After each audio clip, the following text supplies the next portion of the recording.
Good morning BSc third year. आज हम plant physiology का न्यू टॉपिक स्टार्ट कर रहे हैं, ट्रांसपीरेशन या वाष्पो उत्सर्जन। वाष्पो उत्सर्जन में क्या क्या पढ़ेंगे हम? पहला पढ़ेंगे हम इसके अंदर टॉपिक जो हम कवर करेंगे उसके बारे में बताते हैं। टाइप्स ऑफ ट्रांसपीरेशन, ट्रांसपीरेशन कितने प्रकार का होता है उसके बारे में पढ़ेंगे हम सबसे पहले। दूसरा हम पढ़ेंगे स्ट्रक्चर ऑफ स्टोमेटा, स्टोमेटा की स्ट्रक्चर कैसी होती है इसके बारे में पढ़ेंगे हम। फिर हम पढ़ेंगे मैकेनिज्म ऑफ ट्रांसपीरेशन, ट्रांसपीरेशन की क्रियाविधि क्या होती है इसके बारे में हम पढ़ेंगे। इसी को हम बोलते हैं। और हम पढ़ेंगे स्टोमेटल मैकेनिज्म ऑफ ट्रांसपीरेशन में, इसी में हम पढ़ेंगे stomatal movement, stomatal movement,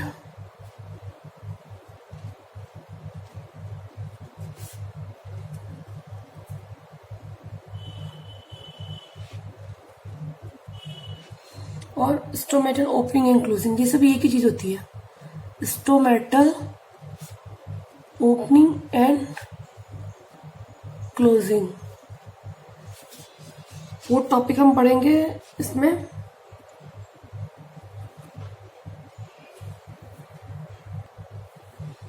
fourth हम पढ़ेंगे इसके अंदर फैक्टर्स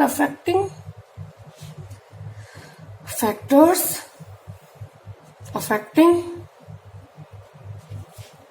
स्टोमेटल मूवमेंट।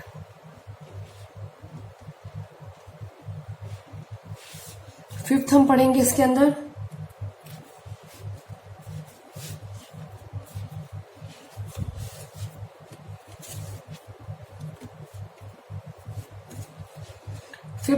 इसके अंदर factor affecting transpiration.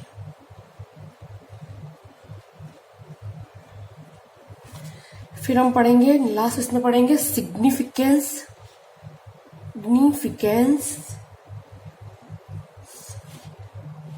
Of transpiration. चलो अब सबसे पहले हम इसके इंट्रोडक्शन के बारे में पढ़ते हैं। इंट्रोडक्शन, फर्स्टली हम ट्रांसपीरेशन के इंट्रोडक्शन के बारे में पढ़ेंगे। इंट्रोडक्शन ऑफ ट्रांसपीरेशन क्या है इसका इंट्रोडक्शन। पौधों का जो वायवीय भाग होता है, वायवीय भाग कौन कौन सा होता है? अगर एक प्लांट का डायग्राम बनाए तो उसमें वायवीय भाग कौन सा है?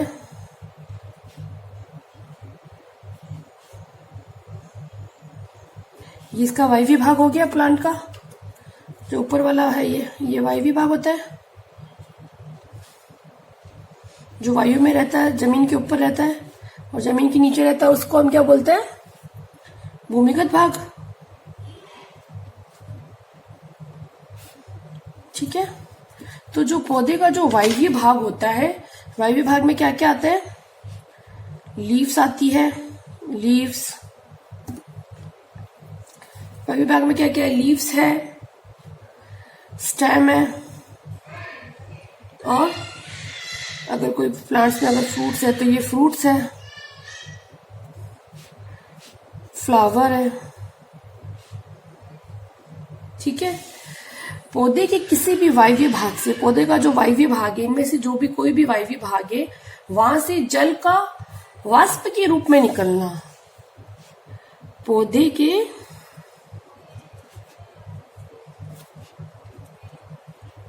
वायवीय भाग से जल का वाष्प के रूप में निकलना कहलाता है वाष्पो उत्सर्जन। वाष्पो उत्सर्जन या वाष्पो उत्सर्जन कहलाता है। और वायवीय भाग कौन कौन से हमारे पौधे के? वायवीय भाग कौन कौन से बताइए? वायवीय भाग होंगे बेटा, एक तो होगी लीव्स है। वायवीय भाग में क्या क्या आ रहे हैं हमारे? एक लीव्स आ रही है, एक फ्लावर आ रहे हैं, एक इसके अंदर कोई फ्रूट है तो वो आएगा, और एक स्टेम आएगा। तो ये सभी हो गए इसके वायवीय भाग। तो वायवीय भाग से जल का वाष्प के रूप में निकलना वाष्पोत्सर्जन कहलाता है। इसके लिए कुछ मत दिए गए हैं, स्टेटमेंट्स, कुछ मत दिए गए हैं स्टेटमेंट्स। वो स्टेटमेंट के बारे में हम पढ़ते हैं। अब स्टेटमेंट्स दिए हैं अलग अलग। पहला स्टेटमेंट है अकॉर्डिंग टू साइंटिस्ट है, अकॉर्डिंग टू क्रूटिस के अकॉर्डिंग जो transpiration necessary to evil, necessary होता है इविल के, ठीक है। ट्रांसपिरेशन इज अ नेसेसरी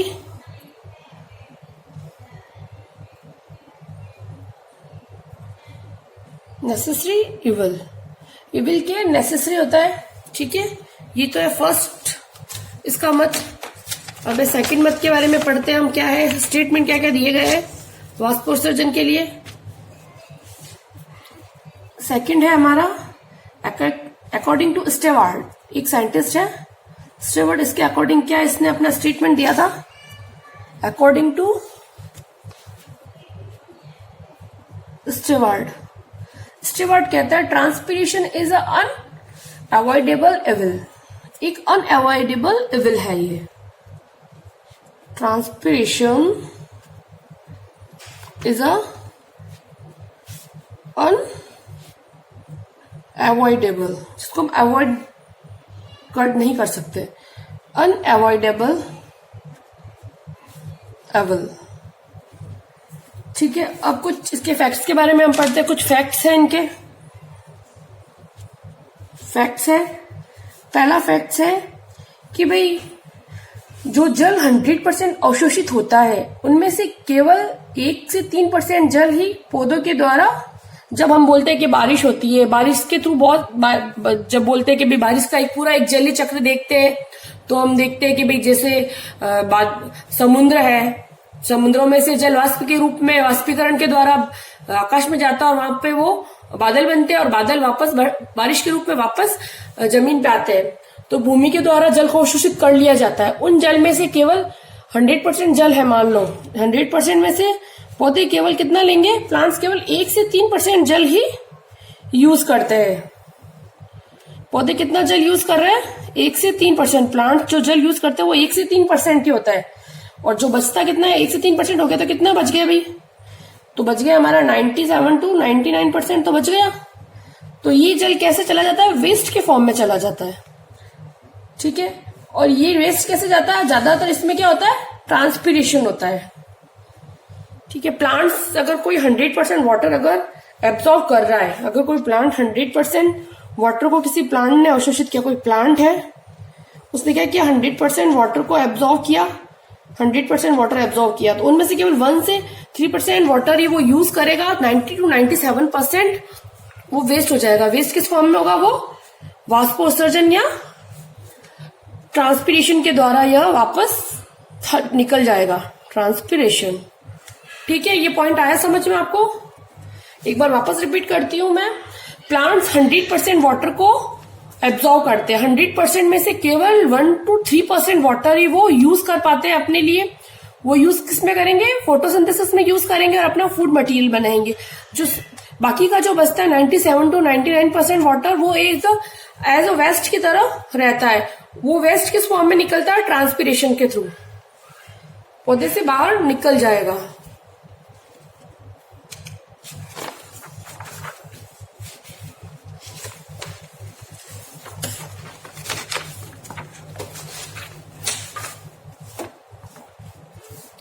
दूसरा पॉइंट है हमारा, दूसरा, ये तो फर्स्ट फैक्ट हो गया।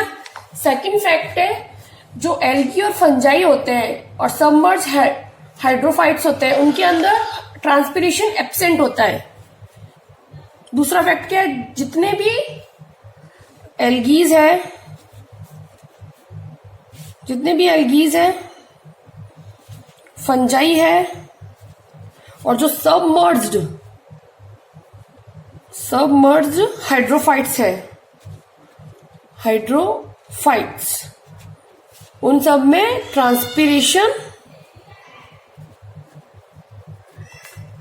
एब्सेंट, उन सब में ट्रांसपिरेशन एब्सेंट होता है। यानी कि जितने भी एल्गीज, फंजाई और सबमर्ज हाइड्रोफाइट्स यानी कि जो पानी के अंदर डूबे हुए प्लांट्स होते हैं, उन सब में क्या होता है, उनके अंदर ट्रांसपिरेशन नहीं होता है, एब्सेंट होता है। ठीक है, क्योंकि जनरली जो एल्गीज होते हैं जनरली वो वाटर में प्रेजेंट होते हैं। जनरली, मैं जनरली वर्ड बोल रही हूँ, मैंने कंपल्सरी नहीं बोला है। थर्ड है हमारा ट्रांसपिरेशन मीसोफाइट्स में ज्यादा होता है और ट्रांसपिरेशन जो सक्सेंट जीरोफाइट्स होते हैं उनके अंदर भी ज्यादा होता है, उनमें कम होगा। तो मीसोफाइट्स के अंदर जो मीसोफाइट प्लांट्स होते हैं, मीसोफाइट प्लांट्स में ट्रांसपिरेशन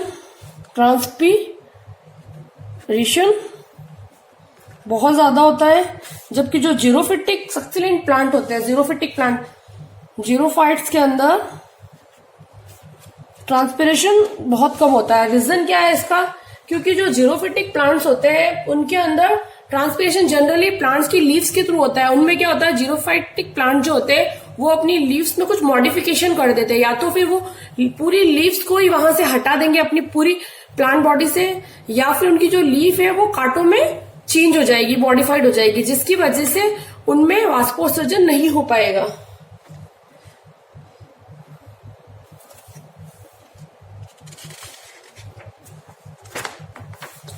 ट्रांसपिरेशन के द्वारा वाटर साइकिल कंट्रोल होता है। जो वाटर साइकिल जो होता है, एक नोट बन लिखिए आप, जो वाटर साइकिल होता है एनवायरमेंट के अंदर, जो वाटर साइकिल होता है, वाटर साइकिल वो भी कंट्रोल होता है ट्रांसपिरेशन के द्वारा। वाटर साइकिल, या इसको हम बायोजियो केमिकल साइकिल भी बोलते हैं, बायोजियो केमिकल साइकिल, ये ट्रांसपिरेशन के द्वारा ही कंट्रोल होते हैं। अगर ट्रांसपिरेशन नहीं होगा तो क्या होगा, प्लांट वाटर को एब्जॉर्ब करते रहेंगे। ट्रांसपिरेशन नहीं होगा तो वाटर साइकिल नहीं चल पाएगा। तो वाटर साइकिल को देखा जाए तो वाटर साइकिल को चलाने का काम, उसको कंट्रोल करने का काम कौन कर रहा है? हमारा ट्रांसपिरेशन प्रोसेस। अब हम आगे पढ़ते हैं टाइप्स ऑफ ट्रांसपिरेशन। ट्रांसपिरेशन के कौन कौन से टाइप्स होते हैं? फर्स्ट टाइप है हमारा, हम पढ़ेंगे अलग अलग। फर्स्ट टाइप है इसके अंदर स्टोमेटल ट्रांसपिरेशन, सेकंड है क्यूटिक्यूलर, थर्ड है लेंटिक्यूलर ट्रांसपिरेशन, वाष्पोत्सर्जन। ठीक है, इज दैट क्लियर? अब इनके बारे में हम थोड़ा सा पढ़ते हैं। फर्स्ट हम पढ़ते हैं स्टोमेटल। अगर हम बताएं कि भाई कैसे होता है, तो होता है कि स्टोमेटल में सबसे ज्यादा ट्रांसपिरेशन होगा। टाइप्स के बारे में पढ़ते हैं तो फर्स्ट है हमारा, अगर इन सब की अगर एक वो कहते हैं ना, इनको डिसेंडिंग या असेंडिंग ऑर्डर में लिखे तो सबसे ज्यादा वाष्पोत्सर्जन किन में होता है? इनका ऑर्डर बनाते तो स्टोमेटल के अंदर सबसे ज्यादा स्टोमेटल ट्रांसपिरेशन सबसे ज्यादा होता है, उससे कम होता है क्यूटिक्यूलर, और सबसे कम होता है वाष्पोत्सर्जन लेंटिक्यूलर के थ्रू, लेंटिक्यूलर। अभी कितना कितना होता है इसका भी मैं परसेंटेज बताती हूँ आपको। जो स्टोमेटल होता है, स्टोमेटल वाष्पोत्सर्जन होता है किसके थ्रू है? ये होता है बाय स्टोमेटा के थ्रू। जो वाष्पोत्सर्जन होगा, ट्रांसपिरेशन होगा, उसको हम बोला स्टोमेटा कहाँ प्रेजेंट होता है? जनरली लीफ पे प्रेजेंट होते हैं। ठीक है, स्टोमेटा के थ्रू, लीफ के थ्रू। और जो क्यूटिकल, जो प्लांट्स के ऊपर लीफ पे जो क्यूटिकल प्रेजेंट होती है, क्यूटिकल के थ्रू अगर कोई वाष्पोत्सर्जन होता है तो उसको हम क्या बोलेंगे? ये किसकी बनी होती है? क्यूटीन की लेयर होती है, तो इसको हम बोलेंगे क्यूटिक्यूलर वाष्पोत्सर्जन या ट्रांसपिरेशन। और लेंटिक्यूलर यानी कि जो बार्क होती है, जो छाल होती है, या जो स्टेम का जो पोर्स होते हैं, जिनको हम लेंटिकल्स बोलते हैं, स्टेम के जो लेंटिकल्स होते हैं, जो पोर्स होते हैं, उनको हम स्टेम के जो पोर्स होते हैं उनको हम लेंटिकल्स बोलते हैं। लेंटिकल्स के थ्रू जो होता है वाष्पोत्सर्जन बाय लेंटिकल्स, तो लेंटिकल्स के थ्रू जो वाष्पोत्सर्जन होगा, उस वाष्पोत्सर्जन को हम बोलेंगे लेंटिक्यूलर। ठीक है, तो स्टोमेटल अगर देखा जाए तो स्टोमेटल होती है हमारी स्टोमेटल वाष्पोत्सर्जन। अब वापस एक बार बनाते हैं इसको हम इधर समझाने के लिए कितना कितना परसेंटेज है। ये तो हमने बताया कि अभी कौन सा वाष्पोत्सर्जन किसके थ्रू होता है वो बता दिया। लेंटिकल्स के थ्रू हो रहा था वो लेंटिक्यूलर हो गया, क्यूटिकल के थ्रू हो रहा है तो वो क्यूटिकुलर हो गया, और जो लीव्स के थ्रू हो रहा था तो उसको हमने बोल दिया भाई स्टोमेटल। और ये होता है हमारा स्टोमेटल। कितना होता है हमारा स्टोमेटल? होता है 50 to 97%, यानी कि मैक्सिमम वाष्पोत्सर्जन ट्रांसपिरेशन होता है हमारा स्टोमेटा से। तो इसको हम बोलते हैं मोस्टली अधिकतर इसी से होगा। मोस्टली ये वाला वाष्पोत्सर्जन मोस्टली एवरी प्लांट्स में हमें स्टोमेटल मिल जाएगा, सबसे ज्यादा इसी में होता है। देन 1 to 3% होता है क्यूटिकल के थ्रू। तो ये क्यूटिकल के थ्रू किसमें देखने को मिलेगा हमें? जनरली जीरोफिटिक प्लांट्स होंगे उनके अंदर ये वाला ट्रांसपिरेशन हमें देखने को मिलेगा। और सबसे कम होता है बार्क या स्टेम के जो पोर्स होते हैं लेंटिकल्स के थ्रू। ये होता है हमारा जो वुडी प्लांट होता है, वुडी प्लांट्स में ये वाला हमें देखने को मिलेगा सबसे ज्यादा। जो फॉलियर ट्रांसपिरेशन स्टोमेटल और क्यूटिकुलर ट्रांसपिरेशन को मिलाते हैं तो फोलियर ट्रांसपिरेशन बनता है। एक नोट लगा के लिखिए, ये याद करने वाली बात है आपके लिए। सॉरी, जो फोलियर ट्रांसपिरेशन होता है, foliar transpiration equals to stomatal transpiration plus cuticular transpiration. ठीक है, इज दैट क्लियर? अब हम पढ़ेंगे नेक्स्ट टॉपिक, इसी का आगे पढ़ रहे हैं हम, स्ट्रक्चर ऑफ स्टोमेटा। स्टोमेटा की स्ट्रक्चर कैसी होती है? नेक्स्ट है हमारा स्ट्रक्चर ऑफ स्टोमेटा। स्टोमेटा की स्ट्रक्चर कैसी होती है?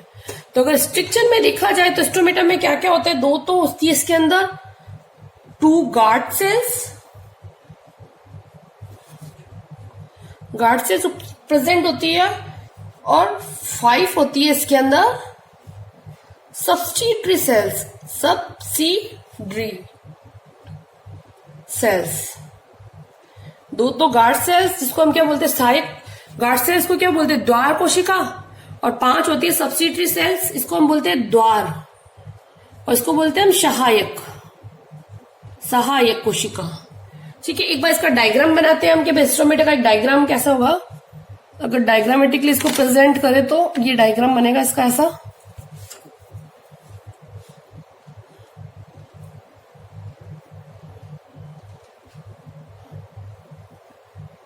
ये स्टोमेटा का एक डायग्राम बना रहे हैं हम, एक जनरल डायग्राम बना रहे हैं एक।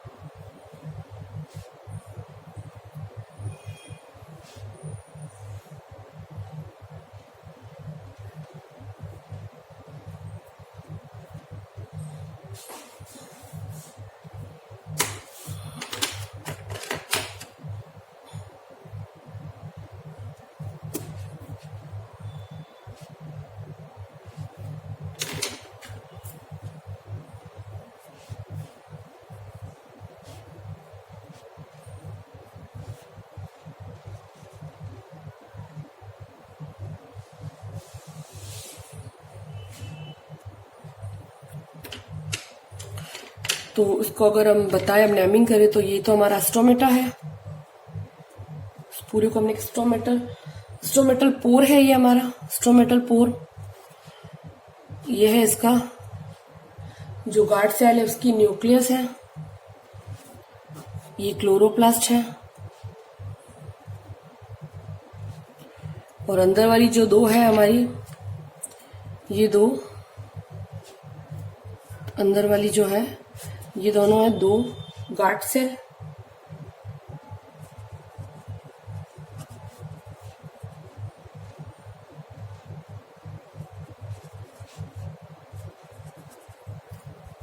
ठीक है, डायग्राम समझ में नहीं आए तो बेटा वापस पूछ सकते हो।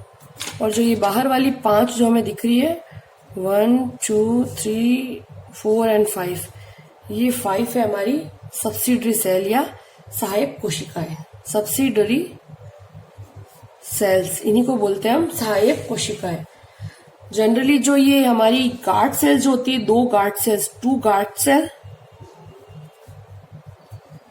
एंड 5 जो सब्सिडरी सेल्स होती है, सब्सिडरी सेल्स, गार्ड सेल्स और 2 सब्सिडरी सेल्स होती है एपिडर्मल नेचर की, यानी कि एपिडर्मिस के तरह ही होती है। इसका जो नेचर होता है वो एपिडर्मिस के जैसा ही होता है। तो एक स्ट्रक्चर बनाते हैं तो हम स्ट्रक्चर में क्या क्या देखते हैं, बीच में एक स्ट्रोमेटल पोर होता है, उसके दोनों तरफ होती है गार्ड सेल्स या जिसको हम द्वार कोशिकाएं भी बोलते हैं, जिसी की वजह से एक तरह से देखा जाए तो वही द्वार कोशिकाएं क्या करती है, स्टोमेटा को क्लोज और ओपन में काफी तरह से हेल्प करती है। ठीक है, और उसके जो गार्ड सेल्स होती है उनके अंदर क्लोरोप्लास्ट होता है, न्यूक्लियस होता है, क्लोरोप्लास्ट है, न्यूक्लियस है प्रेजेंट।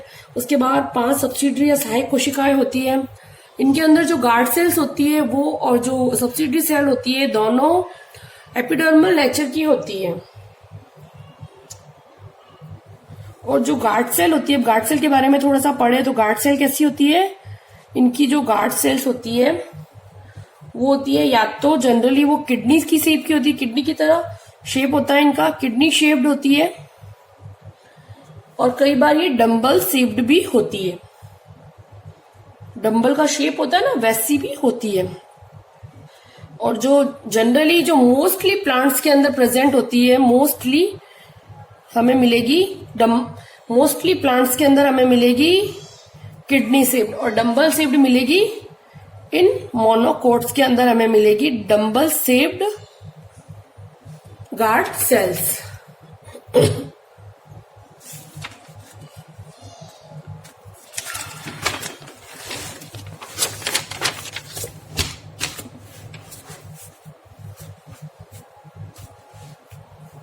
अब आगे अगर गार्ड सेल की वॉल के बारे में पढ़े हम,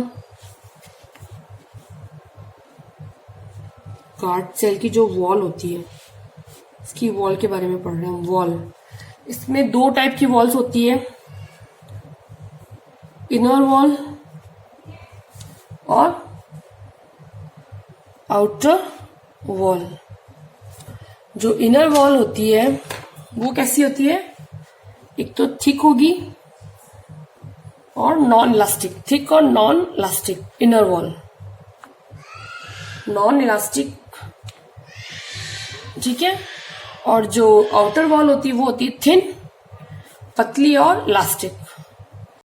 ठीक है, आया समझ में। जो गार्ड सेल्स होती है उनमें 2 वॉल्स होते हैं, इनर वॉल्स और आउटर वॉल्स।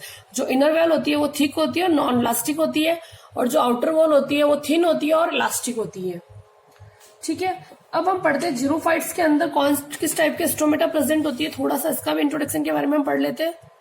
इन जीरोफाइट्स, इसी का पॉइंट है एक छोटा सा। इन जीरोफाइट्स में क्या होता है, जीरोफाइट्स के अंदर प्रेजेंट होते हैं संकन स्ट्रोमेटा, जिनको बोलते हैं धसे हुए रंध्र। रीजन क्या है उसका, धसे हुए रंध्र का पाया जाना, ताकि उनमें वाष्पोत्सर्जन कम हो। और एक प्रेजेंट होते हैं इनके अंदर 2 टाइप से होते हैं, एक तो होते हैं संकन स्ट्रोमेटा और एक होते हैं स्टेक्टोएक्टिव स्ट्रोमेटा। ये स्ट्रोमेटा एक तो संकन, इनको तो बोलते धसे हुए, और जो ये वाले दूसरे वाले जो हम बता रहे स्ट्रोमेटा वो क्या होता है स्टेक्टोएक्टिव स्ट्रोमेटा, ये दिन में बंद रहते हैं, दिन में बंद रहने वाले स्ट्रोमेटा। और जनरली जो ट्रांसपीरेशन की जो प्रोसेसिंग होती है वो जनरली ये प्रोसेस होता है हमारा दिन में। और ये वाले स्ट्रोमेटा दिन में अगर बंद हो गए तो वाष्पोत्सर्जन होगा ही नहीं स्ट्रोमेटा में। ठीक है, और अब हम पढ़ते हैं कि भाई स्ट्रोमेटा कैसे क्या होती है। भाई पत्ती के अंदर अगर स्ट्रोमेटा के बारे में कुछ पॉइंट्स लिखे तो लीफ का जो प्रति वर्ग सेंटीमीटर होता है उनमें रंध्रों की संख्या कितनी हो सकती है, 100 से 60,000 तक। लीफ में प्रति वर्ग सेंटीमीटर हमें कितनी स्ट्रोमेटा मिलेंगे, स्ट्रोमेटा का नंबर मिलेगा 100 से लगाकर 60,000 तक स्ट्रोमेटा मिल जाएंगे। ठीक है, और दूसरे होते हैं जो जीरोफाइट्स के अंदर वाष्पोत्सर्जन को कम करने के लिए, ये जो हमने बताया जीरोफाइट्स प्लांट्स होते हैं, इनके अंदर स्ट्रोमेटा किस प्रकार के प्रेजेंट होते हैं संकन, और स्कोटोएक्टिव रीजन क्या है, वो वाष्पोषण को कम करने के लिए होते हैं। अब संकन स्ट्रोमेटा के बारे में हम पढ़े, तो संकन स्ट्रोमेटा क्या होते हैं? जो संकन स्ट्रोमेटा होते हैं वो क्या होते हैं उसके बारे में हम थोड़ा सा पढ़ते हैं। जो एपिडर्मिस के अंदर की ओर धसे हुए होते हैं उन्हें हम क्या बोलते हैं? मैंने बोला ये धसे हुए होते हैं, तो ये एपिडर्मिस के अंदर धसे हुए होते हैं। ठीक है। और दूसरे स्कोटोएक्टिव स्टोमेटा, ये वो रंध्र होते हैं, दूसरे वाले स्कोटोएक्टिव वो रंध्र होते हैं जो कि दिन के समय बंद रहते हैं और रात के समय रात में खुलते हैं। ठीक है, आया समझ में ये पॉइंट? स्टोमेटा के बारे में थोड़ा सा बताया हमने। अब टाइप्स ऑफ स्टोमेटा, स्टोमेटा कितने प्रकार के होते हैं अब हम पढ़ेंगे। टाइप्स ऑफ स्टोमेटा, तो ये स्टोमेटा कितने प्रकार के होते हैं? अलग अलग हम स्टोमेटा को 4 बता सकते हैं, 4 प्रकार के। फर्स्ट हम पढ़ते हैं स्टोमेटा 4 प्रकार के होते हैं, 4 टाइप्स। फर्स्ट टाइप है हमारा सेब व सहतूत प्रकार के स्टोमेटा। सेब व सहतूत प्रकार के रंध्र। ठीक है, ये किसमें होंगे? सेब और सहतूत प्रकार के। इनमें भी जब हम टाइप पढ़ते हैं तो उसमें बताते हैं अलग अलग बेसिस पे होता है। पहला बेस है, उस बेस के अनुसार, जो फर्स्ट बेस है उसके अनुसार रंध्रों की पत्तियों की सतह पर वितरण के आधार पर कि किस प्रकार वो पत्तियों पर उपस्थित है। रंध्रों का पत्तियों की सतह पर वितरण, रंध्रों का पत्तियों की सतह पर क्या वितरण है, उस वितरण के आधार पर। पहला है सेब व सहतूत प्रकार के, ये किसमें होता है? एग्जाम्पल है इसका हमारा ऑक्जेलिस और मॉरस अल्वा। ठीक है, इसी का सेकंड है, फर्स्ट टाइप में ही है। फर्स्ट टाइप में फर्स्ट 1 आ गया, सेकंड थर्ड। दूसरा आएगा आलू प्रकार का।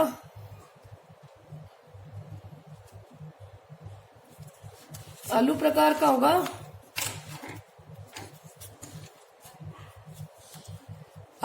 का होगा हमारे सोलेनेसी कुल में, और सोलेनेसी कुल में हमें पता होता है आलू सोलेनेसी कुल में प्रेजेंट होता है, गोभी में और मटर में। मटर के अंदर ये तीनों में हमें आलू प्रकार का मिलेगा। तीसरा है हमारे जई प्रकार का।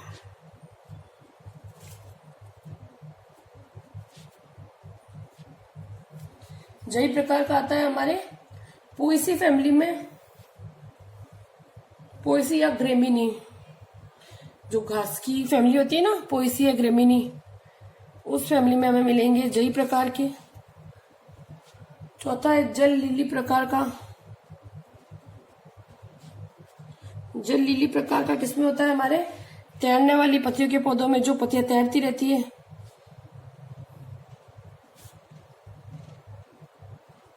पत्तियों के पौधों में।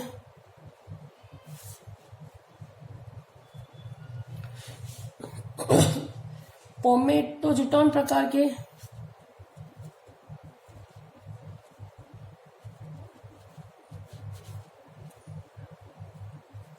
ये होते हैं सबमर्ज्ड हाइड्रोफाइट्स के अंदर। सबमर्ज्ड, जो पूरे डूबे हुए होते हैं, सबमर्ज्ड हाइड्रोफाइट्स में हमें कैसे मिलेंगे? पोमेटोजिटॉन प्रकार के। ये तो बेस फर्स्ट था, अब है बेस सेकंड। बेस सेकंड क्या है? रंध्रों के खुलने व बंद होने के आधार पर, जो रंध्र होते हैं उनके के खुलने व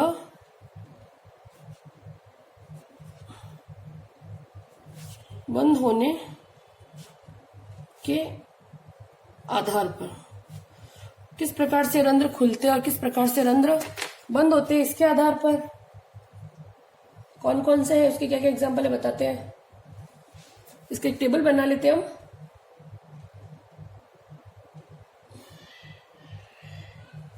इसकी टेबल है भाई, जैसे हम टेबल बनाते हैं इसको, टेबल को आप भी साथ साथ में बना दीजिए। जो भी नोट्स पढ़ा रही हो बेटा, रोज का रोज लेक्चर देखें और उसे अपने साथ साथ अपनी नोटबुक में आप साथ साथ में उतारते जाइए, क्योंकि मैं इसमें आपके एक तरह से पूरे पूरे नोट्स बन रहे हैं, और नोट्स बनाएंगे तो आप लोगों के लिए बेटा फायदा होगा, फिर बाकी आपकी इच्छा। दिन में जो ओपन होते हैं, कौन से दिन में ओपन होते हैं और रात को क्लोज्ड, ऐसे रंध्र किस किस में प्रेजेंट होते हैं।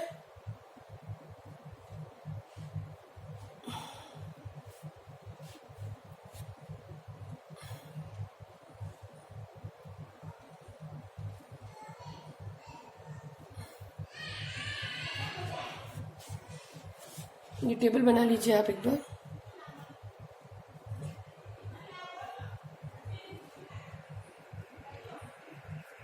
ओपन ओपन, दिन में ओपन होंगे, शाम को क्लोज होंगे और रात को वापस ओपन हो जाएंगे। ये कौन से में होंगे? ये तो होंगे हमारे इस प्रकार के रंध्र किसमें मिलेंगे हमें? अल्फा अल्फा में, मेसोफाइट्स में, इसमें सीव में और मटर में। इस प्रकार के हमें इसमें मिलेंगे। दूसरे टाइप के हम देखते हैं जो रात दिन में ओपन होते हैं, रात शाम को क्लोज और रात को वापस ओपन हो जाते हैं। ये हमें मिलेंगे जो आलू के प्लांट्स होते हैं, आलू में, गोभी में, प्याज में और केले में। इस प्रकार के रंध्र उपस्थित होंगे। फिर जो दिन में ओपन रहते हैं, शाम को कुछ नहीं और रात को वापस ओपन हो जाते हैं, ये आता है इक्विसिटम में। इक्विसिटम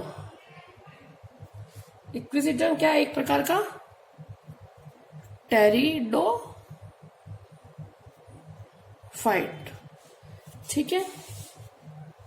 फिर नेक्स्ट है दिन में क्लोज, रात को ओपन, दिन में क्लोज, शाम को ओपन, रात को वापस क्लोज। ये किस में होते हैं? जो जौ होते हैं, जौ में, जो किस फैमिली का है? पोएसी का। ठीक है। जो दिन में क्लोज होते हैं और रात को ओपन होते हैं, वो किस में होते हैं? वो कौन सा स्टोमेटा होते हैं? स्कोटोएक्टिव स्टोमेटा। ये किस में होते हैं? जो जीरोफाइट होते हैं, जीरोफाइट के अंदर। ठीक है। ये तो हो गया बेस सेकंड। अब है हमारा बेस थर्ड।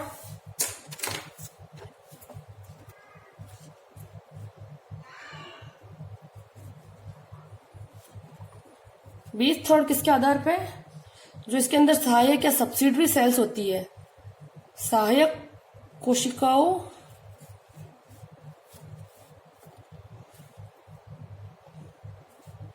की संरचना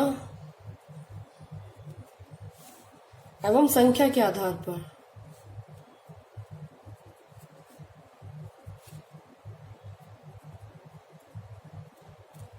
इसकी भी एक टेबल बनेगी, वो टेबल आप साथ साथ में बनाते रहिए। फर्स्ट है इसकी संरचना कैसी है, दूसरी इसकी संख्या, तीसरी इसमें रंध्र, और फिर होंगे इसके एग्जाम्पल्स। तो फर्स्ट संरचना के आधार पर, जिसकी संरचना, जिसमें सहायक कोशिकाओं की, सभी सहायक कोशिकाओं की संरचना अगर समान हो, एक जैसी हो, और उसकी संख्या कितनी है? 5 से 6, तो वो रंध्र कैसे होते हैं? एनेमोसाइटिक। और इसका एग्जाम्पल है रेनन-कुलेसी फैमिली। इस फैमिली के अंदर हमें सभी सब्सिडरी सेल्स एक समान मिलेगी और ये संख्या में होगी 5 से 6। ठीक है। ये टेबल बना लीजिए, आपके लिए बहुत यूजफुल रहेगी, पढ़ने के लिए भी और याद करने के लिए भी।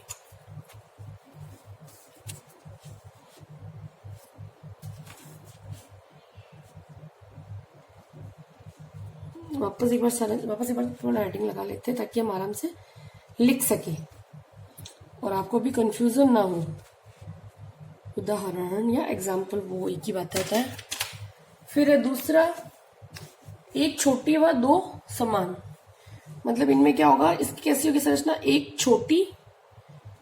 तो होगी छोटी कोशिका और दो होगी समान, यानी कि इसके अंदर संख्या कितनी होगी, स्ट्रोमेटा की संख्या होगी 2 और इनको बोलते हैं एनिसोसाइटिक। इसका एग्जांपल है ब्रेसिकेसी। कौन सी फैमिली में आता है ये, ब्रेसिकेसी फैमिली में, सी फैमिली। फिर है जिनमें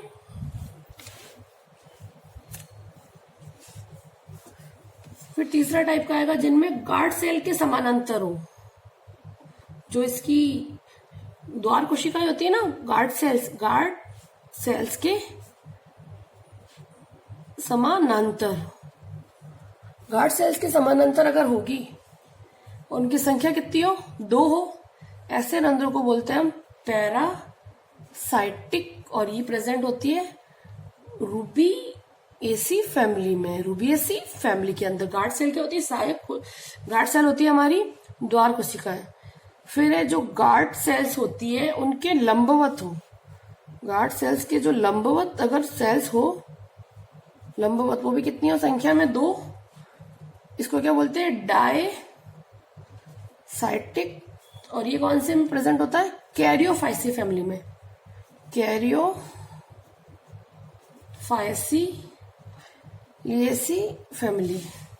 ठीक है, ये तो हो गया बेस 3rd कंप्लीट। अब है हमारा बेस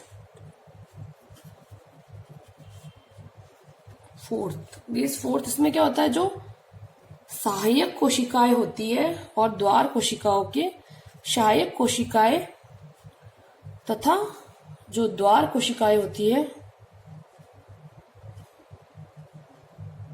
की उत्पत्ति के आधार पर,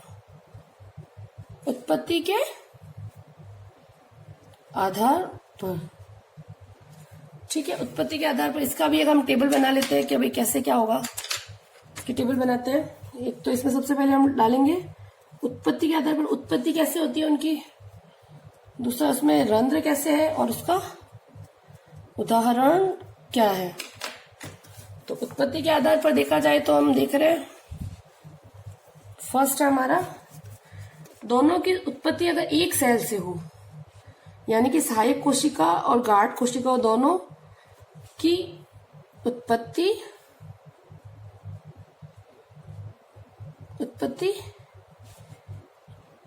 एक ही कोशिका से हो तो ऐसे को हम बोलते हैं सिंडेटोचैलिक।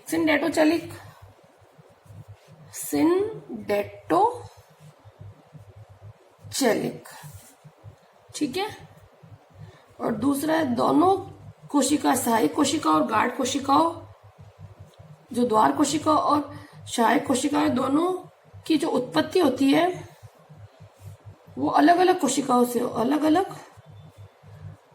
अलग कोशिका से हो, तो उसको बोलते हैं हैप्लोचैलिक। ये तो सिंडेटोचैलिक, क्योंकि दोनों एक ही जगह से, एक ही कोशिका से बनी है और दोनों की उत्पत्ति अलग अलग कोशिका से होती है, उसको बोलते हैं हैप्लोचैलिक। इसका एग्जाम्पल है जितने भी जिम्नोस्पर्म्स है, यानी कि अनावर्त बीजी, जिम्नोस्पर्म में हमें इस टाइप्स के स्ट्रोमेटा मिलेंगे। ठीक है, थैंक यू सो मच। अगर कुछ भी प्रॉब्लम हो तुम्हें स्ट्रोमेटा या इस टॉपिक्स के रिलेटेड, तो तुम्हें पर्सनली मुझे मैसेज या कॉल से पूछ सकते हो। कुछ भी प्रॉब्लम हो तुम अलग से मुझे पर्सनल मैसेज कर सकते हो। Thank you so much. कल हम आगे पढ़ेंगे मैकेनिज्म ऑफ स्ट्रोमेटल मूवमेंट।